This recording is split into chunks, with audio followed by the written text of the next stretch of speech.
Hey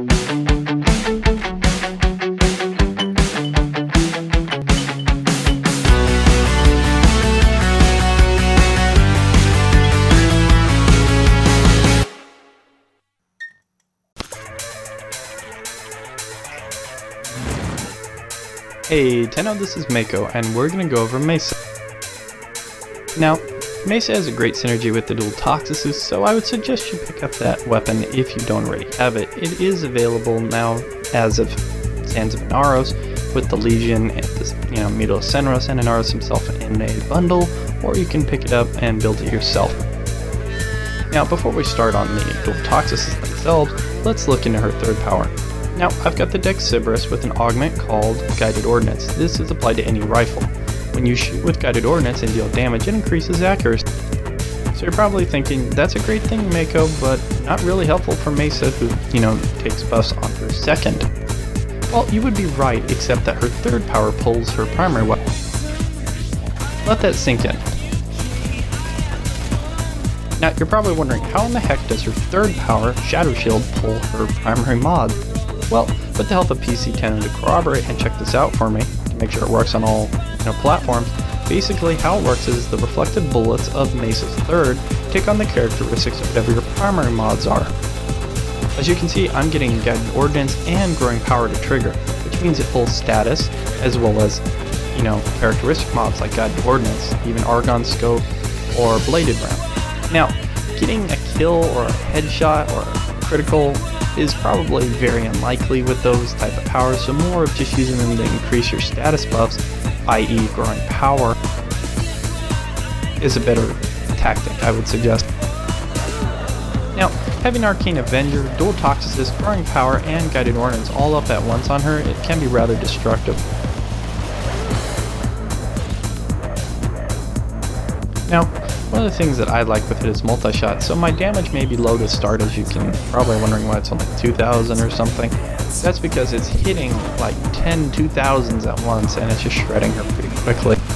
Probably over exaggerating the amount, but the basics is the multi-shot rate is what helps her. Now, as you can see, with all three of those active, that thing just burned away like a mat. Now, the main buff of my damage is I'm using Corrosive Status on the Dual Toxicus as well as Prime T to Charge. If you don't have Prime T to Charge, I would suggest maybe go pure Corrosive because she does deal Puncture with Peacemaker. But one of the basics I would like to go over is Pistol Lamp is another ore that is well favored with her because it further increases your base damage of your pistols. But here's the thing, it only increases your damage while on fourth power. When you use something like Growing Power, it further amps your secondary, which buffs damage, your third, your first, and your fourth. So it's a global buff. It buffs all your powers when it's triggered. And because Mesa is a cast type, if you cast those while it's up, they will remain with that buff as long as they're active. Now the Dual Toxicus passive is only engaged when you deal a headshot. So if you deal a headshot with her, you will further amp up the damage. So what I normally do is I'll just pretty much shred with Peacemakers as normal, Growing Power, and Guided Ordnance on. But the other thing is, if I'm dealing with like a Bombard or a big heavy unit that I just want to shred through rather quickly, that's when I'll engage my Dual Toxicus passive. You really can put any melee on her, I just have fun with the Sarpa. And because Bullet Dance is fun, let's not lie. Now, I've left mod slots open so you can see how this works.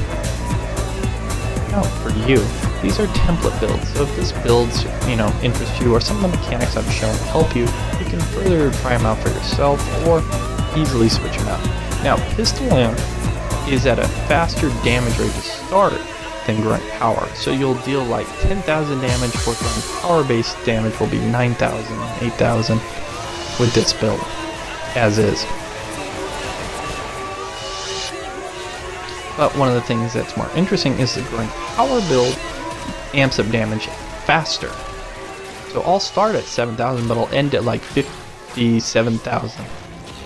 Whereas on Pistol Lamp, I'll start at 10,000, but I'll end at 40,000. So keep that in mind. You can pretty much make either or, or a mod type work for your build. It's just how you want to play tactically versus how, effective it is in terms of quick kill versus long-term damage. So, thanks for watching, and I hope this has helped Tenno.